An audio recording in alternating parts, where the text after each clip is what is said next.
नमस्कार दोस्तों, मैं आपका दोस्त राजेंद्र गुप्ता। भारतीय संसद के 2024 के आम चुनाव हो चुके हैं, जिसमें आदरणीय नरेंद्र मोदी जी को और उनकी एनडीए को सरकार बनाने के लिए पर्याप्त बहुमत मिल चुका है। उसके लिए सभी देशवासियों को बहुत बहुत शुभकामनाएं। दोस्तों, जो मैं आज कहानी आपको सुनाने जा रहा हूँ, वो एक कहानी ही नहीं, एक संदेश है, एक वार्निंग है, एक सभी देश की महिलाओं को पैगाम है। ये कहानी है एक ननद और भाभी की, जो कि राजस्थान राज्य की कहानी है। दिन के 12 बजे एक लड़की का 4 चैनल को फ़ोन जाता है। 4 जो लोकल चैनल होते हैं उनको फ़ोन जाता है, जिसमें एक नवभारत टाइम्स, आज तक, ANI और राजस्थान का एक चैनल। उनको एक लड़की बोलती है, एक लड़की रिक्वेस्ट करती है कि आप आइए और मेरी एक दुख भरी कहानी है, उसको आप रिकॉर्ड कीजिए। क्योंकि शहरों में तो इतनी जल्दी चैनल जाते नहीं हैं किसी की गुजारिश पर, लेकिन एक राजस्थान के श्री गंगानगर जैसे क्षेत्र में, छोटा क्षेत्र है, वहाँ के लोकल चैनल जो है आराम से चले भी जाते हैं। इन चैनल्स के जो रिपोर्टर थे वो उसकी रिक्वेस्ट पर उस लड़की के घर पर पहुँचते हैं, जो कि समय है दिन के 12 बजे का। उस लड़की की कहानी या दुख भरी दास्तान वो सुनते हैं और वहाँ से निकल जाते हैं। कोई करीब 1:30 या 2 बजे करीब वो लोग वहाँ से प्रस्थान करते हैं। आके अपने चैनल्स को वो कहानी सबमिट करते हैं कि वो चलने लायक है या नहीं। क्योंकि कोई भी स्टोरी चैनल, राष्ट्रीय चैनल या लोकल चैनल पे तभी चलती है जब उसके एडिटर उसको पास करते हैं। इस कहानी को बताने के बाद वो लड़की आत्महत्या कर लेती है, पंखे से झूल जाती है। लड़की का नाम है आभा। लड़की ने अपनी मौत को पुख्ता करने के लिए पहले अपनी कलाई की नस काटी और कलाई की नस काटने के बाद वो पंखे से झूल गई।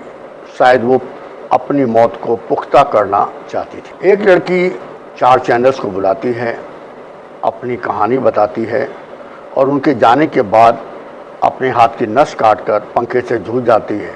ये जो कहानी है वो दिल को झंझोर देने वाली कहानी, एक ऐसी दर्द भरी कहानी है जिसने पूरे समाज को शर्मसार कर दिया, पूरे सिस्टम को शर्मसार कर दिया, पुलिस महकमे को शर्मसार कर दिया, पूरी सरकार को शर्मसार कर दिया। दोस्तों, 2017 में एक मूवी आई थी, एक फिल्म आई थी काबिल, जिसमें हीरो था ऋतिक रोशन और हीरोइन थी यामिनी गौतम। फिल्म के अंदर दोनों ही किरदार अंधे थे।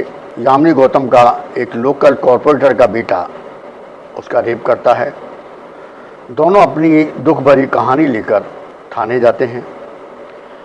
पुलिस सुनती है उनकी कहानी को, लेकिन कॉर्पोरेटर का बेटा होने के कारण वो एक्शन नहीं लेती। कुछ दिन बाद दोबारा उस हीरोइन का, यानी कि यामिनी गौतम का रेप होता है। रेप होने के बाद यामिनी गौतम आत्महत्या कर लेती है।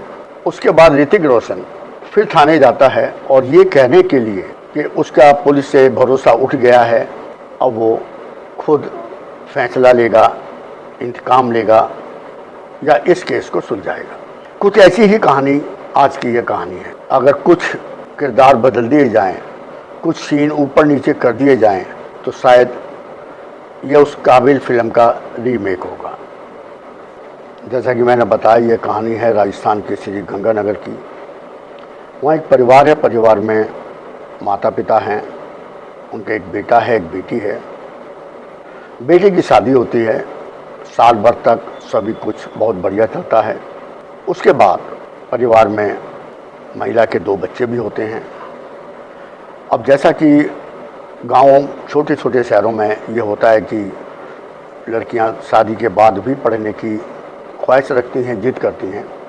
परिवार के बहू ने कहा कि मैं आगे और पढ़ना चाहती हूँ। परिवार ने अपनी सहमति दी और जैसा कि हमारे देश में एक नारा भी चल रहा है कि बेटी बचाओ बेटी पढ़ाओ, उसी तर्ज पर परिवार ने उस बेटी को, उस बहू को पढ़ने की इजाज़त दे दी। वो शहर के पास अपने परिवार श्री गंगानगर के अंदर अपने घर के पास थोड़ी दूर पे स्कूल था, जहाँ वो स्कूल बस से जाया करती थी।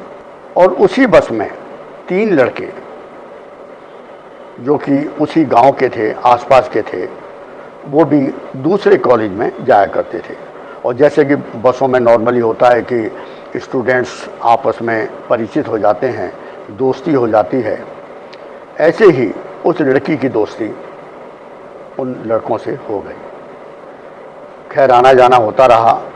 एक दिन कॉलेज से वापसी में बस से उतरने के बाद वो लड़के भी उसी के गांव के रास्ते में जब सुनसान रास्ते से खेतों के आगे से निकलने लगे, वो महिला जिसका नाम स्वाति था, उन्होंने स्वाति से बात बात में कुछ प्रपोजल रखा। लड़की ने मना किया, लेकिन लड़कों ने ज़बरदस्ती उसको खेतों में ले जाकर उसके साथ दुराचार किया, उसका बलात्कार किया। स्वाति ने रोते हुए चिल्लाते हुए लड़कों से गुहार लगाई कि मेरे 2 बच्चे हैं, मेरा परिवार है, मेरा पति है, मुझे छोड़ दो। लेकिन लड़कों ने एक न सुनी।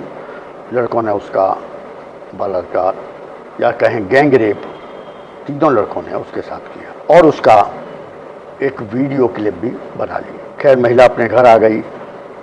अब वो लड़के जब भी मौका लगता, जब भी उनका दिल करता, उस महिला स्वाति को धमकी देने लगे कि आओ, अगर आप नहीं आए तो आपकी वीडियो सोशल मीडिया पर वायरल कर देंगे।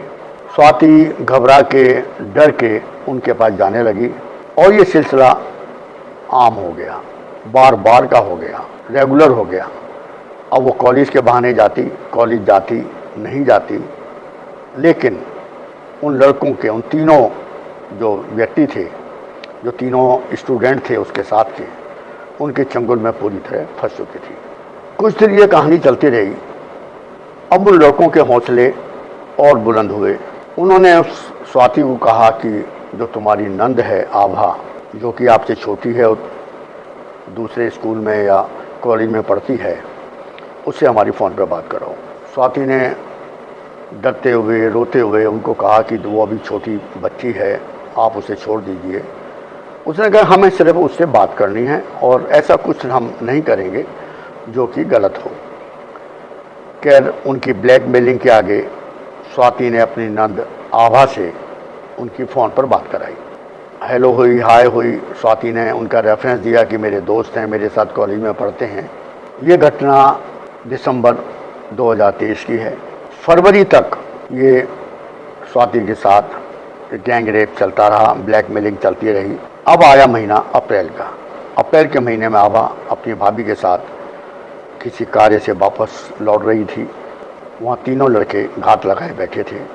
तीनों दरिंदों ने उन दोनों महिलाओं का गैंग रेप किया। अब स्वाति के सामने उसकी छोटी ननद का गैंग रेप हो रहा था और स्वाति बेबस थी। स्वाति के मन में ये गिलानी थी कि शायद मेरे कारण मेरी नंद इन भेड़ियों का शिकार हो गई। इस घटना के बाद स्वाति के मन पर इस बात का इतना गहरा असर पड़ा कि वो घर पर आकर उसने अपने ऊपर पेट्रोल डाल के आग लगा दी। स्वाति को अस्पताल ले जाया गया, जहां वो बयान देने की स्थिति में नहीं थी। FIR लॉन्च हो गई। लेकिन उधर स्वाति के मायके वालों ने सोचा कि शायद हमारी लड़की को उसके ससुराल वालों ने जलाकर मार दिया। उधर ससुराल वालों ने अपने क्षेत्र के अंदर अपनी बेटी को जलाने या दहेज के केस के अंदर उन्होंने उधर FIR करवा दी। अब पुलिस ने उठा करके पूरे परिवार को, माता पिता को, पति को, बहन को, सभी को जो है इस दहेज के केस में गिरफ्तार कर लिया। इलाज के दौरान स्वाति को इतना होश आया कि वो बयान देने की स्थिति में आ गई, क्योंकि वो 80% बर्न थी, जली हुई थी। थोड़े इलाज के बाद वो बयान देने की स्थिति में आई तो उसने लोकल पुलिस वालों के सामने और पंचायत के सामने यह बयान दिया कि मेरे ससुराल वालों ने नहीं जलाया और जो कुछ हुआ मैंने किसी मानसिक तनाव के कारण मैंने अपने आप को आग लगाई। इससे वो परिवार छूट गया।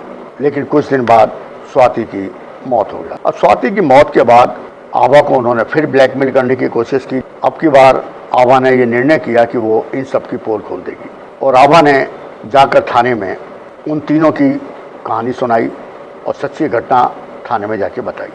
जब लोकल पुलिस वालों ने पूरे केस को सुना और जिन 3 व्यक्तियों का जिक्र था उसमें एक व्यक्ति राजस्थान के केंद्रीय मंत्री का रिश्तेदार था।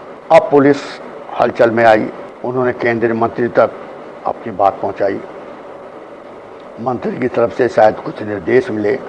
अब पुलिस वालों ने आभा के ऊपर दबाव बनाना शुरू किया कि आप अपनी एफआईआर कराइए, लेकिन 2 व्यक्तियों के नाम लिखवाइए, तीसरे व्यक्ति का नाम नहीं लिखवाइए। लेकिन आभा अड़ गई कि नहीं, मेरे संग सबसे ज़्यादा जो बुरा काम किया गया है, सबसे ज़्यादा जो मुझे दुख दिया गया है, उसी केंद्रीय मंत्री के उस रिश्तेदार ने दिया है। खैर, पुलिस ने बार बार गांव वालों के, लोगों के, परिवार वालों के कहने पर उसको मेडिकल के लिए भेजा।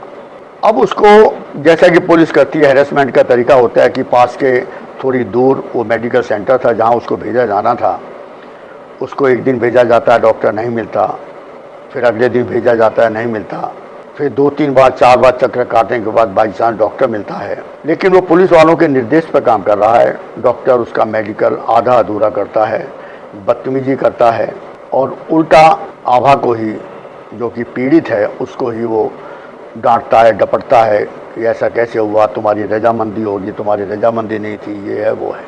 अब जब आभा थाने में आती है तो पुलिस वालों का क्या रवैया होता है? उस मेडिकल रिपोर्ट के अंदर पुष्टि होती है कि हाँ, इसके साथ बलात्कार हुआ। उस मेडिकल रिपोर्ट लेने के बाद जब पुलिस उसकी जांच करती है तो उस बलात्कार के बाद पुलिस वाले शब्दों के बलात्कार करते हैं। उस बलात्कार की एक एक बारीकी, कैसे हुआ, क्यों हुआ, कितना हुआ, कब हुआ, ऐसे सवालों से आभा पूरी तरह टूट जाती है। किसी महिला का बलात्कार होने के बाद जो शब्दों का बलात्कार होता है, उसको जो यातना दी जाती है, जो जांच के नाम पर उसका व्यभिचार किया जाता है, वो बड़ा कष्टदायी होता है। और ख़ासकर पुरुष जांच अधिकारी के सामने एक महिला अपना दुख कैसे बताती है, ये बड़ा सोचने वाली बात है।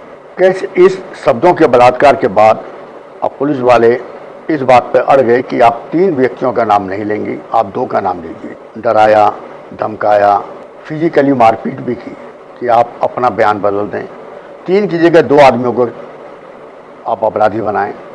खैर, 2 व्यक्तियों को पकड़कर, जो कि इस केस में इन्वॉल्व थे, उसको पुलिस वालों ने गिरफ्तार भी कर लिया। लेकिन तीसरे, उस केंद्रीय मंत्री के रिश्तेदार को पुलिस ने नहीं पकड़ा।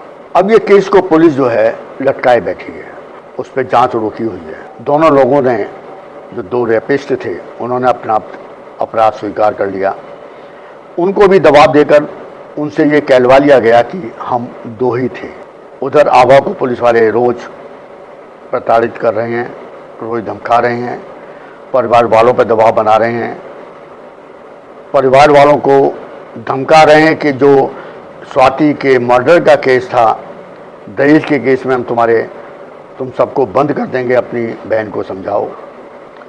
परिवार दुखी है, भाग रहा है, कोई उनकी सुनने वाला नहीं है। खैर, जब उन्होंने बताया, पंचायत आगे आई, पंचायत ने बताया कि दहेज के केस में स्वाति ने पूरी पंचायत के सामने, भरी पंचायत के सामने ये बयान दिया है कि मुझे मेरे परिवार वालों ने नहीं जलाया, मैं खुद जली हूँ और अपने कारण से जली हूँ। तब जाके पुलिस वालों की वो थ्योरी भी बेकार हो गई। लेकिन पुलिस उस केंद्रीय मंत्री के बेटे को किसी भी हालत में मुजरिम बनाना नहीं चाहती थी। जब ये सारा हादसा हो गया, आभा पूरी तरह टूट गई, तो एक आभा ने एक ऐसा डिसीजन लिया, एक ऐसा कदम उठाया जो बहुत भयानक था।